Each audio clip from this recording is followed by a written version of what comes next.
There we go. Good morning, everybody. Welcome to week 3.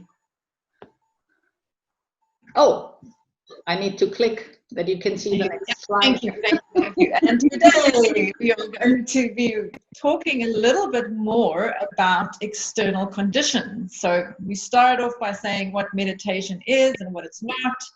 We spoke about the benefits of meditation. It is a practice. And then we also went through the stages of meditation, which was very interesting and exciting. And now you've been practicing for a couple of weeks. And so we'll be interested in the end to know a little bit more about what your experiences were, or if you had any problems with or insights with meditation, your practice. And I think some of you have already shared some of what you've experienced, so thank you very much for that. But today we're going to focus very much on your external space, creating the space in which you can meditate. So in the scriptures, a lot of that is referring to your setup in your retreat space, but we know that that's not always possible for all of us, and we have to create a space in modern life in which we can do that more regularly. So we're going to go through some of the points around that. I know for me in the beginning, I was very overwhelmed with having to figure out exactly what goes where and how it should be. And so I think it would be really insightful to hear what Sunam has to say about that. And that doesn't have to be anything very elaborate. It can be something very simple, very easy to follow. But you have to have a space that is dedicated, because it's like you trying to play tennis without a court, or you going to play soccer in a field that's not made for it. So very much your meditation space is that place where you can go and it will trigger better meditation going forward. So that's what we're going to be covering today. What we're also going to be covering is we're going to be practicing again watching your thoughts with a slightly different meditation today. And you might wonder why we're doing this again.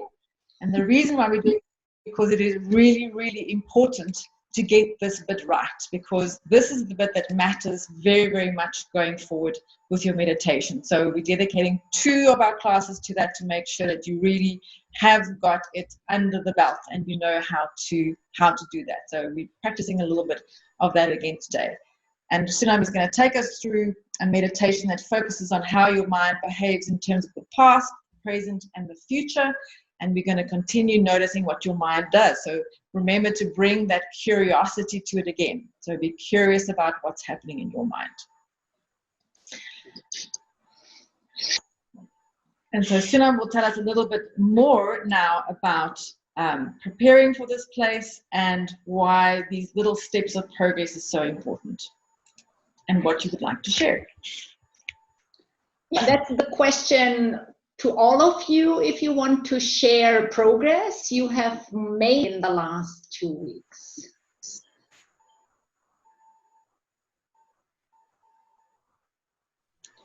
So you can pop in the chat, or you can just shout out any progress that you have made in the last 2 weeks, or any discoveries that you've made as you've been practicing. I know one of you mentioned, I think Anna, it might have been you, that it was very helpful to have the journal to make notes in. So I don't know if there's any... Sorry. Yeah, keeping that tracking all the day, like the diary. Mm-hmm. Be aware on when is the time to meditate, and when I take a seat and meditate, how are my thoughts, how I feel, and every day it was different the way I feel. At the end of the week it was very calm because I can realize what was happening. The only question that I have is, one day it was like I was not sleepy, but when I start to surveillance my thoughts, it was like I was really deep on concentration, but then it was like, no, you were sleepy. No, and then I was start to discuss on myself with myself, like if I was sleepy or if I was really focused. How to identify that?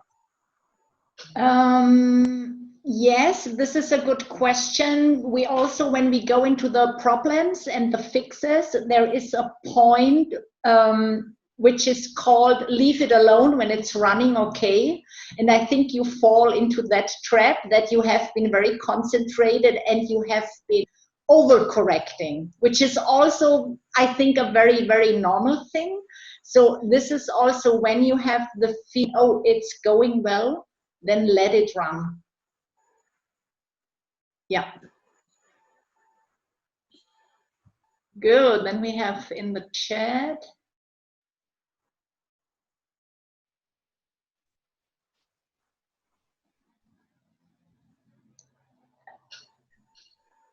Trying different backgrounds music. Some work better than others. So I know so now I stick to the one that works well for me. Yep. So that's what I try and just put the background music on the phone to see whether that will help me. I think one particular track that helped me there, so I tend to stick to that particular track. So I think that helps. Does it help you to have background music to not have other background noises? Yes, it's not out other noises, yeah. Okay, I will talk a little bit about noise today, so maybe we can elaborate on that. But I think it's a good tactic to choose a background music that you are not distracted by other ones.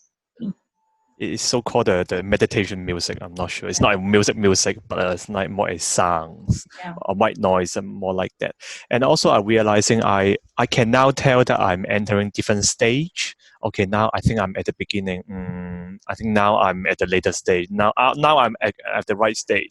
Mm-hmm. I start to realize that, but not to too engage, right? I don't want my mind to be too judgmental to myself, but I start to have a little bit of realizing, now I'm getting there.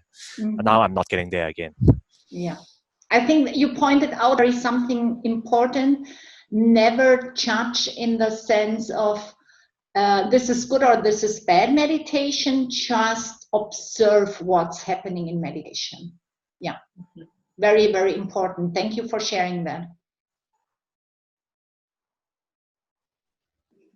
Anybody else?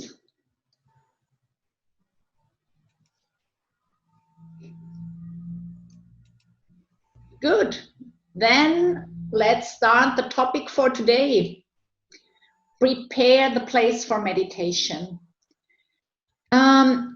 It's so important that you have a dedicated space for meditation, that you prepare it beautifully, where it makes your daily meditation so much easier, because we are quite humans of habit.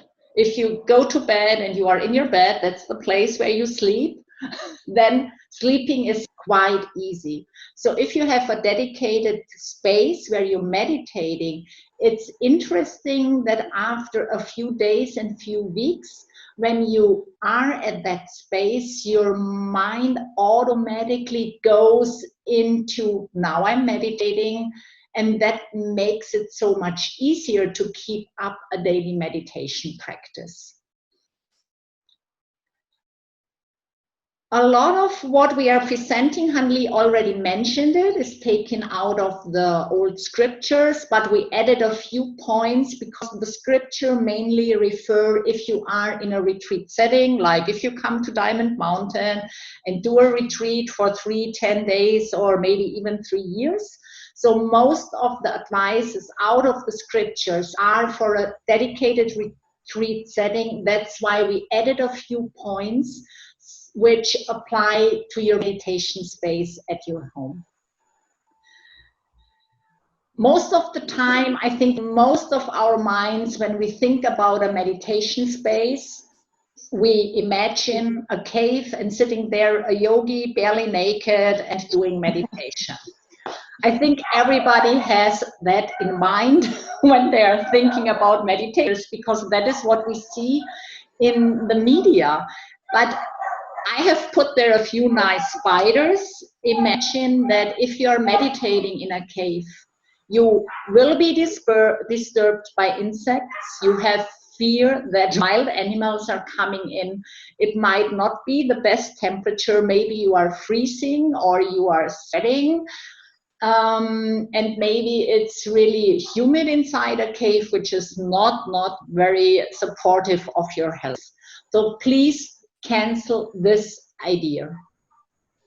Your meditation space needs to support your meditation. It needs to be a pleasant place. It needs to be a safe and secure place that you can concentrate, because what we want to do in meditation is to train our mind and not to have fear that a bear is coming in and eating us, or that you think all the time. And if you have ever meditated in a cold or in a very hot place, you know that your mind is constantly going to, oh, I'm cold, oh, I need another jacket, oh, I need to take off my jacket. So this is really make it easy in the sense of that you choose a safe and secure place. Do not sit on the cold floor. And if you cannot sit on the floor, take a chair, because otherwise you are meditating on your knees and not your meditation object. If you cannot sit on the floor, please, please, please take a chair. What's another point to consider is also odor. So maybe it's not the best option to meditate in the kitchen, because maybe you are distracted by the nice smells which are coming out there. So also having good and fresh air, because then your brain has the oxygen to concentrate well. So it's so important to really have this place where you don't have to think about anything else. You have the space, the safety, the conditions to focus and not to think about anything else. Yeah, because it's almost hard enough to just do the meditation and have to deal with all the sounds and smells around you as well, right? And even if you have a safe, a pleasant and secure place, believe me, you will have enough, even if it's a safe and secure place which will distract you. So please make it as safe and secure as possible, and the less distractions you have, and the less you have to struggle to concentrate. And then there is another aspect which is not about the place, it's about the people surrounding you. Mm. And one of the questions, Sulam, that was posed was to ask about the cushion for meditation, how to use that, how to choose that. Maybe you have something to share with us there. I would like to talk about the cushion or the place, if you even meditate on a cushion or if you meditate on a chair, in the class where we talk about the posture. So the cushion comes in the class about the meditation posture. I will elaborate on the cushion in that class. Right, that's great. Yeah, so as you were saying, it's really important to make sure that you are surrounding yourself also with like-minded friends. Because whether we believe this or not, we are constantly being influenced by other people, and we in turn influence other people's behaviors. And so it's really important for you to make sure that you've got a supportive group around you that will help you encourage your meditation going forward. It comes from the theory called social contagion, which means that if I behave in a certain way, my influence reaches about 3 or 4 people away from me. And what I do matters to my friends, it matters to their friends, and it matters even to friends of friends that I might not even know. Mm-hmm. And so be very conscious of surrounding yourself with the kind of people who will encourage your meditation. Another thing is that something like willpower is a finite source.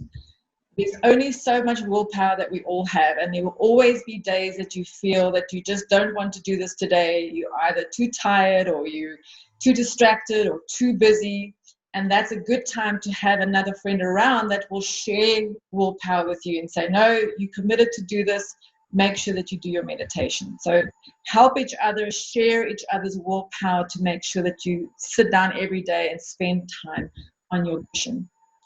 Another way to do it in the picture that's shown here is to come to a place like Diamond Mountain where you will be surrounded by people who are also doing the same practices and taking the time out to retreat. And that's a very important place also, is that the places that you spend a lot of time meditating, you and other people, eventually gets loaded with a certain amount of energy that is in that place that also helps and encourages you to meditate. And that's why it's so important to choose a dedicated place, especially in modern life, where you can go do your meditation every day. Because in modern life, and specifically with COVID now, you will notice that there are many distractions around us. And on the next slide, you'll see an example of that, where there's things happening and there's children running around and there's pets coming in and out and your friends are visiting. So this is just the life that we live in. And we have to take that into consideration, but at the same time, make sure that we section off or pick a place in our home or apartment or wherever it is that you live that's going to be dedicated just to your meditation. Really, really important to do that. Because you can then close it off, you can make sure that it has all the right things in it, and that you are creating that habit, or your environment is the thing that's triggering you to go into the first stage of deciding you're going to meditate and preparing for that meditation. So it's really important to pick a particular space, make sure that it is as quiet as possible, and if you have to put a screen or maybe even a curtain around it, that's also fine, so that it is separated from where you would normally live and work and eat and all the other things. So think carefully about where in your home you could pick that spot that you are going to be building your meditation space.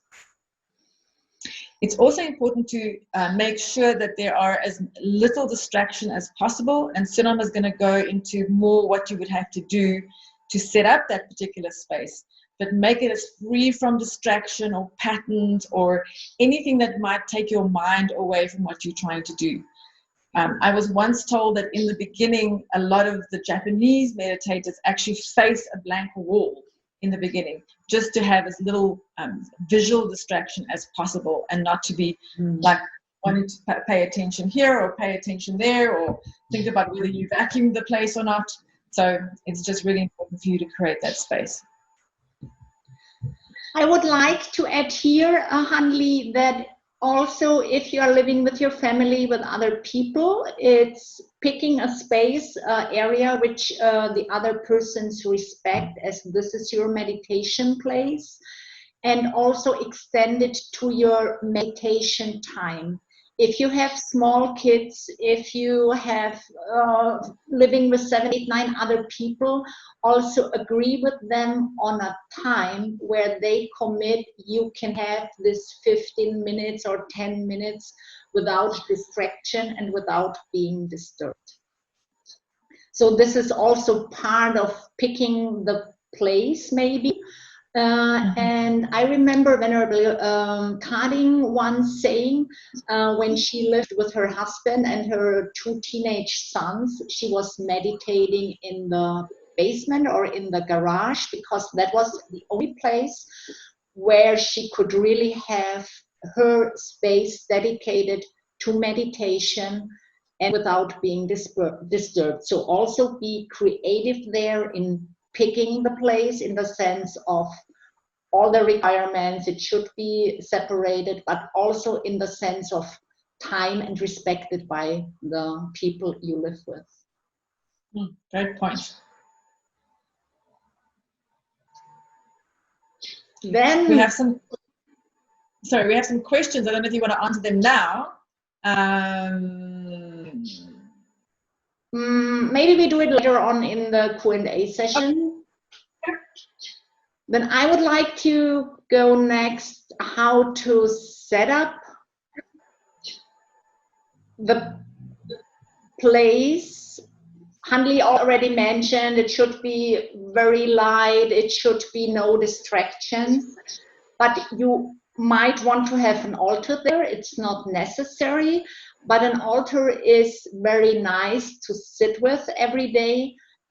it should be something inspiring, something which inspires you.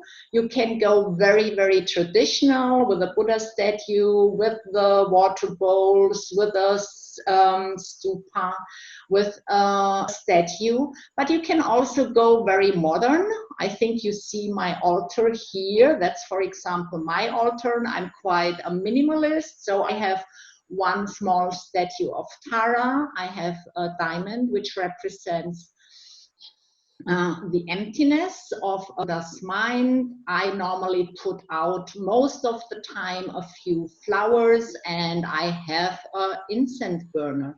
So put on the altar what inspires you, your spiritual life, and your daily meditation. So it's totally, totally personal. And we know other people have pictures of famous rock stars on their altar. Maybe for you, it's up to you. Make it your personal space, something which inspires you. Hanli, what inspires you on your altar? What inspires me is I like to have, as you can see behind me, I like plants. So I have plants on mine. Then I have a separate space where I'm putting whatever is inspiring me at that time or whatever I'm meditating about. Mm-hmm. So I usually use 40 days, a 40-day cycle. And so I'll change that out every 40 days depending on what I'm concentrating on. I always like having a meditation offering bowl on the one side.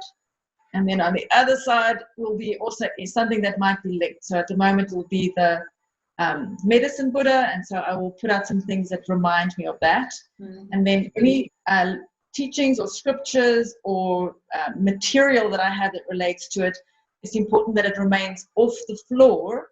And so I've got a separate little space where I put all the classes or teachings to make sure that that's available to me. It's not distracting me, but it's also off the floor, which is really important. Nice, thank you. So let's go to one of the most important topics when you prepare your space. Noise is one of the greatest enemies of meditation. So how can you deal with that? I like the idea of Philip, that he says he's putting out some kind of background music that he cannot hear the other noise. I normally turn off my fridge, for example. I have a very old, a very loud fridge. It's totally disturbing me. It's going on and off, so I just turn it off. Fans, routers, PCs, just try, in my opinion, try to turn it off for the time of your meditation. And then there is noise you cannot avoid, the barking dog of your neighbor, the crying baby, the traffic outside, maybe the kitchen noise when you're meditating in the morning and your family members are preparing breakfast. Try to think about how you can eliminate it. So I have made, for example, good experience with earbuds. When I'm traveling, I put in my earbuds and I'm perfect with it. I heard from a lot of people that the earbuds are disturbing them. And then I got an upgrade after a few years. I bought myself noise cancelling here.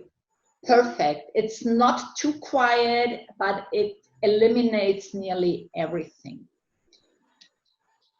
There is also a special technique that you can make the noise the focus of your meditation, but this is something later on.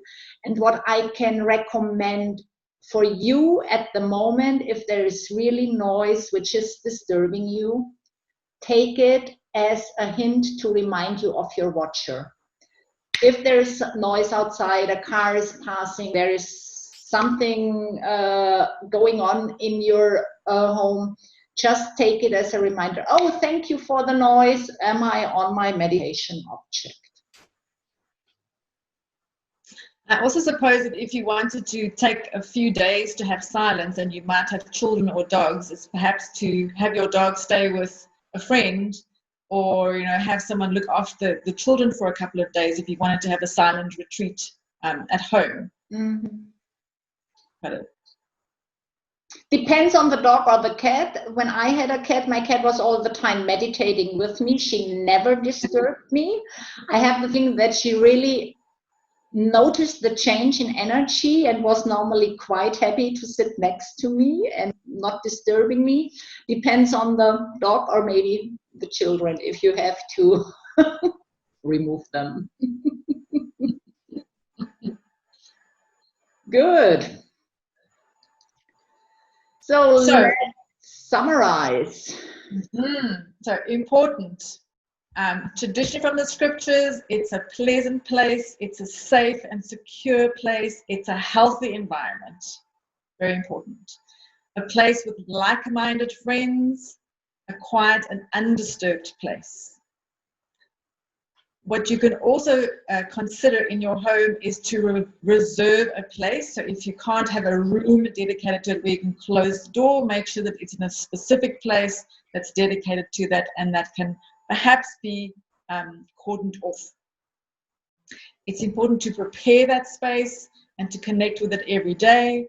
And as Sunam has noticed, and I think a lot of you have noise around you, either with animals or children or lawnmowers, I think is one of Sunam's big ones. The lawnmower starts every time, is to make sure that you are aware of that and know how to deal with that.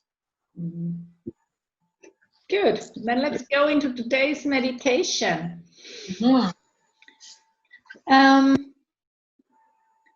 It's so important to establish this as a very, that's the basic skill of the meditator, as we mentioned already last week's class, to establish the watcher. So we do it today again. We start with a 10 breath as preliminary, as warm-up, that our mind gets into the meditation mood. Then we separate off from our brain about 5%, and this is the watcher. And then we watch our thoughts as we did last week, and we are not getting involved in our thoughts. And then after a certain amount of time, after 2 or 3 minutes, I would like to ask you to label today the thoughts which are coming up. If the thought is about the past, if it is about the present, or if it is about the future. So for example, about the past, oh, somebody said something, I think I forgot to jot that down. That's just label it past and let it go. Oh, it's nice and warm. Oh, I can hear a car driving by. Thought about the present, let it go.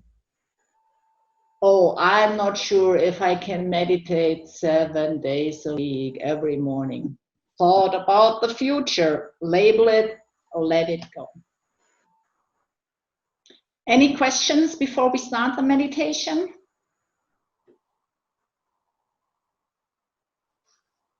Okay, then let's start.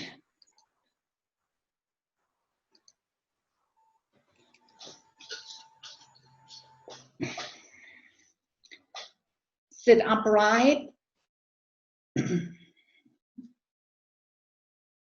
Important is that your back is upright.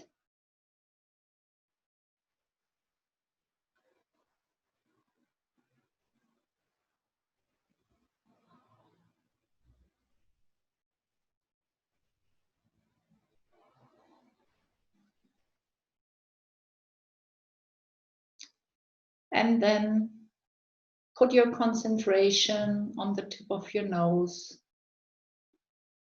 and watch your breath.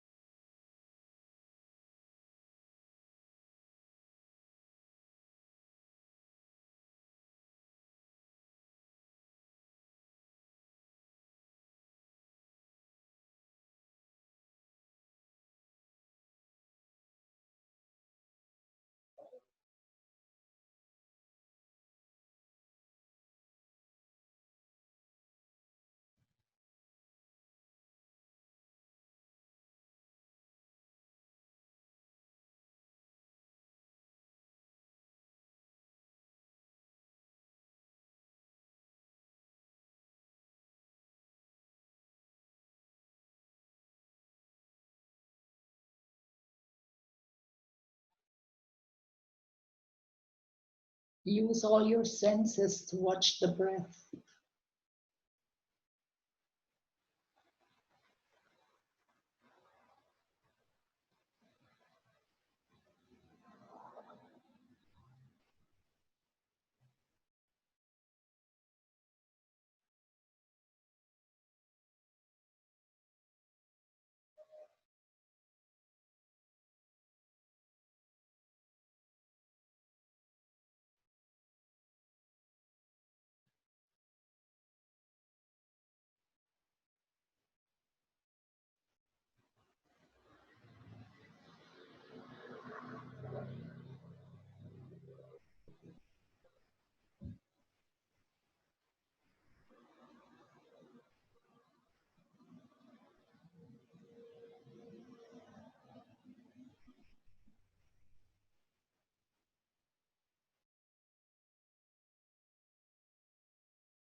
Now we start the meditation. Split off a small part of your attention as the watcher.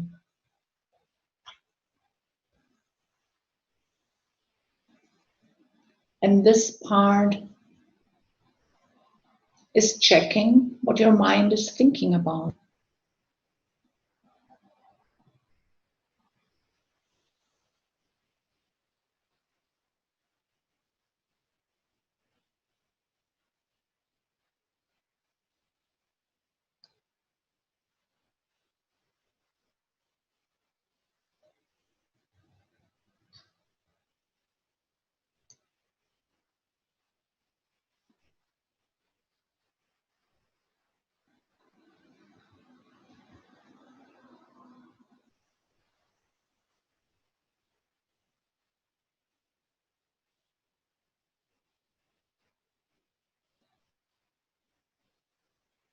Maybe no thoughts are coming up.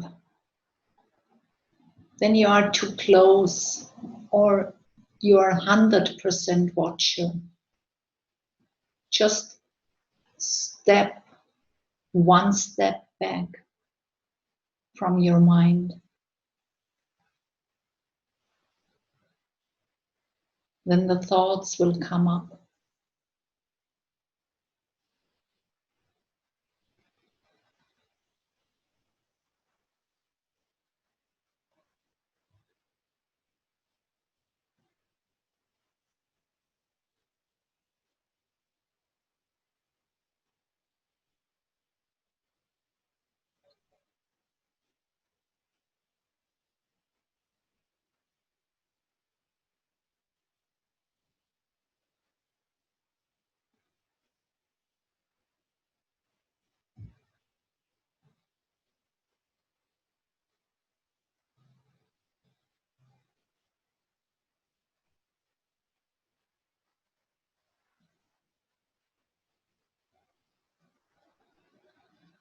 Oops, you're thinking about something else.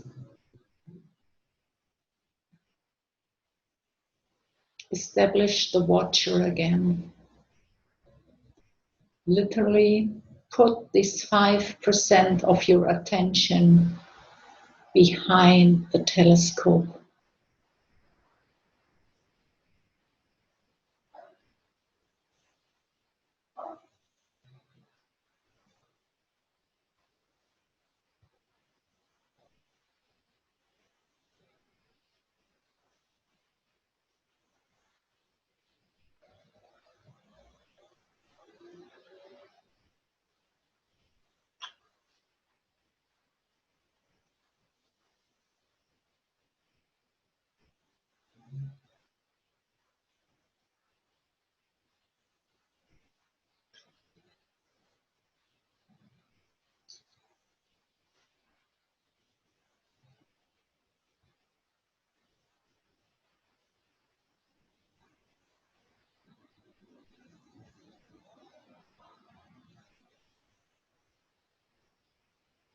And now start to label the thoughts.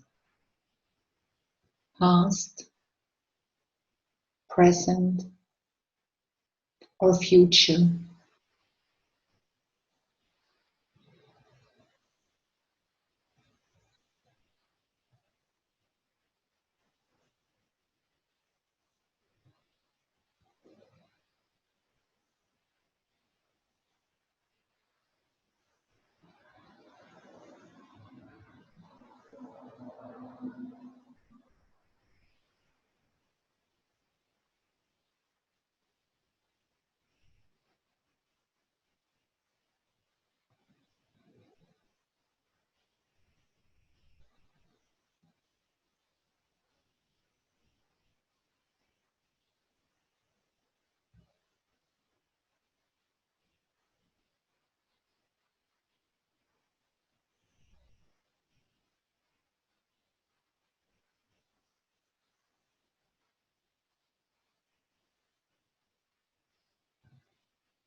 Now take a moment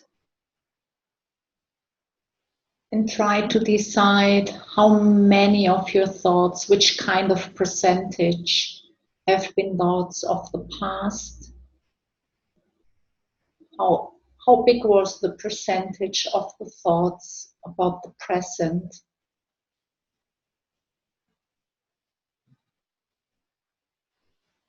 And how many of the future?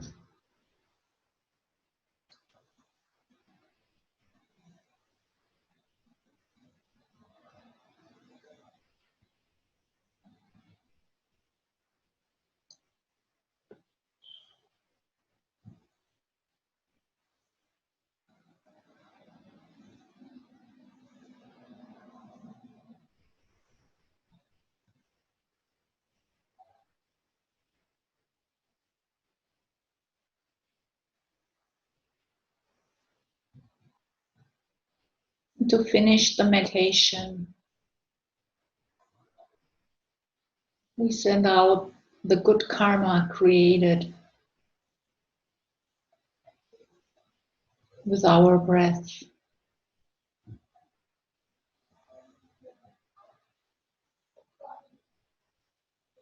to our loved ones,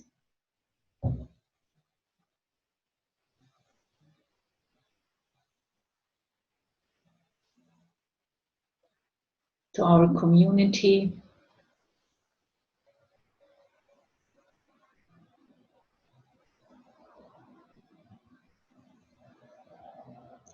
to every living being.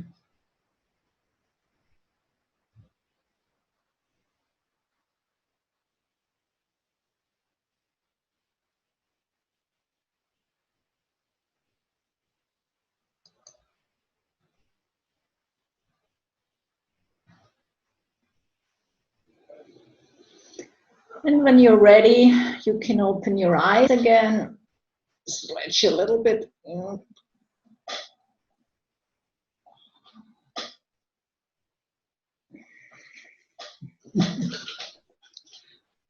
That's my favorite one, yeah.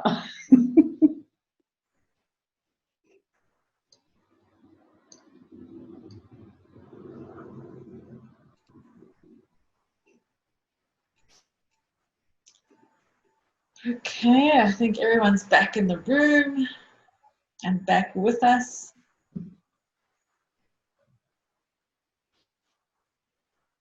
So let's just bring our minds back and recap the summary of where we've been in the last few weeks and begin to think about the future, what's going to come up, where we are today and what the future is. So we've covered what meditation is and is not. We spoke a bit about the benefits of meditation and it as a practice. Sunam described beautifully the stage of meditation, and today we focused on external conditions and setting that up. For next week, we're going to look at internal conditions, and we will go through that in more detail when we get there.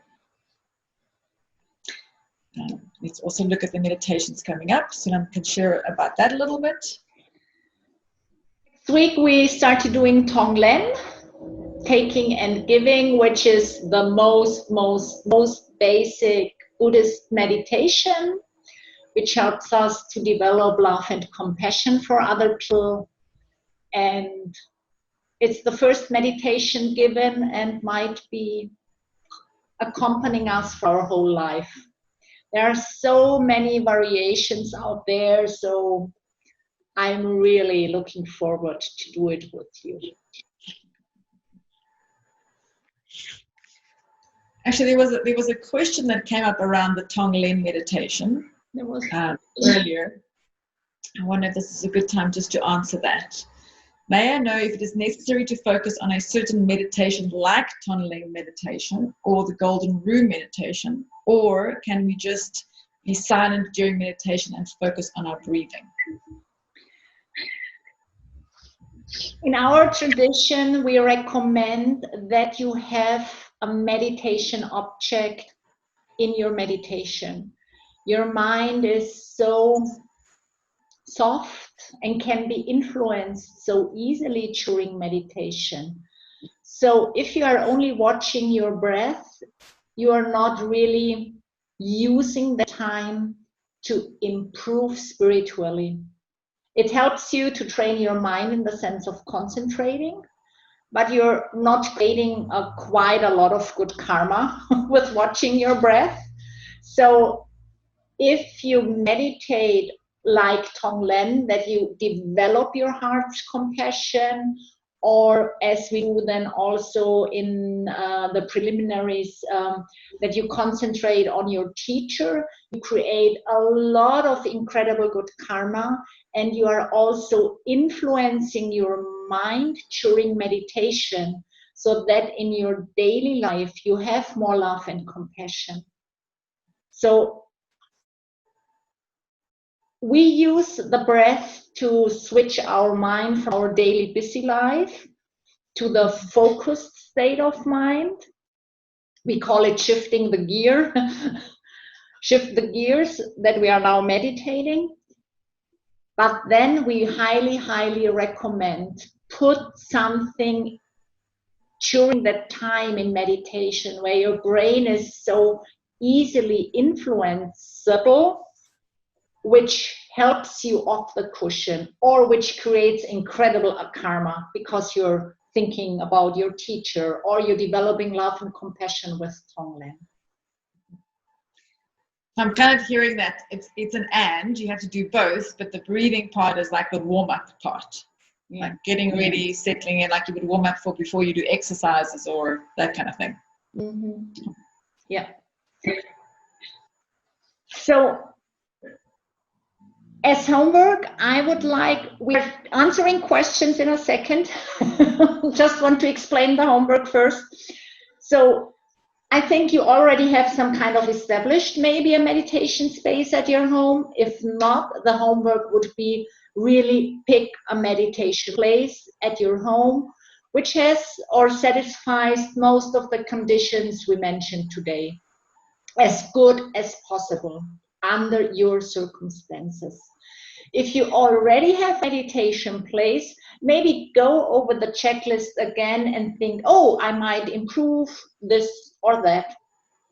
So this would be homework, and the other one is clear. Please meditate 12 minutes every day and do the watch your thoughts with the past, present, and future. And then in the meditation journal, I have added one point. So you write date and time. You write down your prevailing problem. Was it sleepiness or was it distraction? It's so good to write that down that over time you also can notice which maybe caused it. then have you taken action if your mind wanders off? Sometimes we notice it, but we are too lazy because training your mind, it just takes effort. Please, mind, come back to the meditation object. It's sometimes we notice that we are off topic. I just talking about myself, and then I'm really too lazy to put the effort in to bring the mind back, and then I'm daydreaming the rest of my 10 minutes, and at the end of the time when the alarm clock is going on, I think, oh, I maybe was on the object for 30 seconds and the rest I was daydreaming, because it's so nice and easy to da, da, da, da, da. So please, please, please write down if you have not taken action, because that's also something good to know, that there are days where you don't have the power and the energy to train your mind. It's the same with dogs. If they are not behaved, sometimes you try to bring them back, and other days you're too lazy and you let them go. And that's the same with the mind. But if you write it down, it helps you even to notice that you have not done anything. Just writing it down helps to improve it. And then as well, one thing you learned or you realized during your meditation. Goody. Questions? Then questions that you would like to ask or put in the chat about the homework, or anything else that might have come up for you? I know a few of you have asked questions, and I think we've addressed those, but there might be more questions. Yeah, I see something about, yeah, you have this noisy neighbors. I don't know if you heard my favorite dog barking outside today, or because for me it's Saturday afternoon, it's nice weather outside, so there are constantly cars going by. My recommendation, put your earbuds in. Yeah.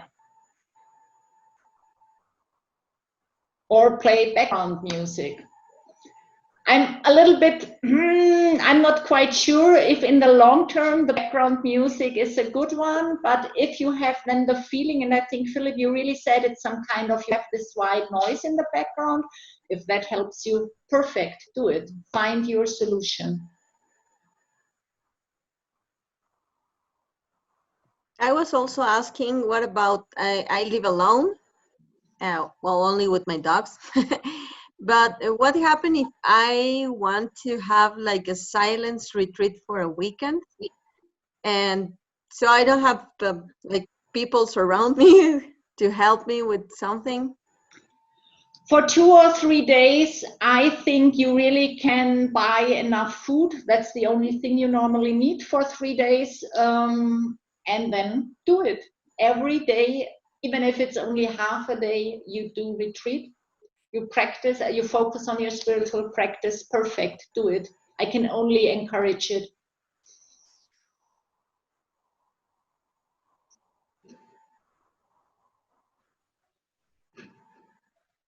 All right, but don't seem to have any questions. It seems like everyone is clear. As always, you're very, very welcome to email us in between during the week if something comes up for you, if you have a question, or if you want to share something. So feel free to do that. And also, I think about places like Diamond Mountain, where spaces have been created for this kind of retreat and meditation, and that is very much loaded with the energy that you could experience if you were to come here by the time that we can all move and travel again. But keep those in mind. Thank you. Thank you so much. See you next week with internal conditions, which are much harder than the external ones. Mm-hmm. And the Tonglen meditation. Thank you so much. See you then. Look forward to seeing you next week. Take care.